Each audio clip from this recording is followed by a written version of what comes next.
ஐயா வணக்கம். உங்க பேரு? நம்மாழ்வார். இந்த இடத்தோட பேர்? வானகம். எந்த ஊர்ல இது வந்து? பெருமான்பட்டி. இந்த பண்ணையோட அளவு ஏக்கர்ல எவ்வளவு? 55 ஏக்கர். 55 ஏக்கர். இதுல நஞ்சை பயிர் இல்ல புஞ்ச பயிர் எது பண்றீங்க? நஞ்ச பயிர் எதுவும் பண்ணல, புஞ்ச பயிர் தான் எல்லாமே பண்ணிட்டு இருக்கோம். புஞ்ச பயிர் என்னென்ன பண்றீங்க? எல்லா புஞ்ச தானியங்களும் பயிர் பண்றோம். கம்புல இருந்து, சோளத்துல இருந்து, திணையில இருந்து, சாமையில இருந்து, குதிரைவாளியில இருந்து, கழுவறையில இருந்து எல்லாம் பயிர் பண்றோம். அது மாதிரி எல்லா பருப்பு வகை பயிர் பண்றோம். பாசி பயிர் பண்றோம், உளுந்து பண்றோம், துவரை பண்றோம், சோயா மச்சை பண்றோம். அதே மாதிரி எண்ணெய் வித்து பயிர் பண்றோம், எள்ளு பயிர் பண்றோம், கடலை பயிர் பண்றோம். இயற்கை விவசாயத்துக்கு நீங்க வந்த ஆண்டு இது? இயற்கை விவசாயத்தை வந்து நான் முழுசுமா புரிஞ்சுட்டு வந்து 87, 1987. அப்பதான் வந்து உயிர்ச்சூழல் பண்ணையத்தோடைய பயிற்சி முடிச்சு வந்தேன். இங்க இருக்கிற கால்நடைகள் என்னென்ன இருக்கு? கால்நடைகள் இங்க மாடுகள் இருக்குது, கோழிகள், கினி கோழி இருக்குது, ஆடுகள் இருக்கு. இந்த மண்ணோட தன்மை எப்படி இருக்கு?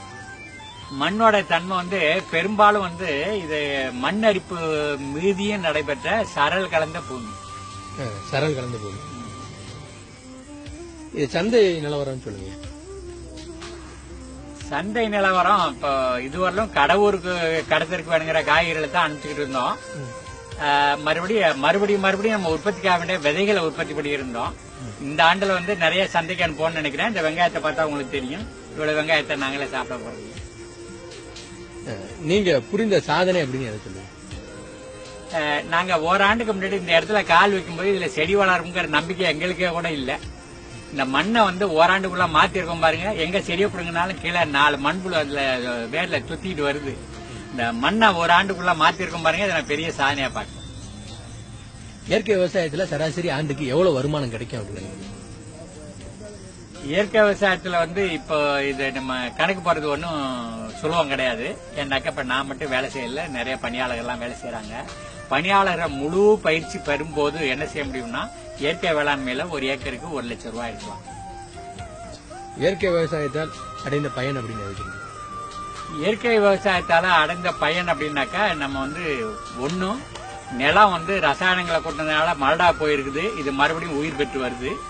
2வது வந்து மக்கள் உண்ணக்கூடிய உணவெல்லாம் நஞ்சாவே வருது. நாங்க நஞ்சில்லா உணவை கொண்டு வரோம். அதனால நோயா இருக்கவங்க கூட நோயிலிருந்து விடுதலை அடையிறதுக்கு வழி இருக்கு.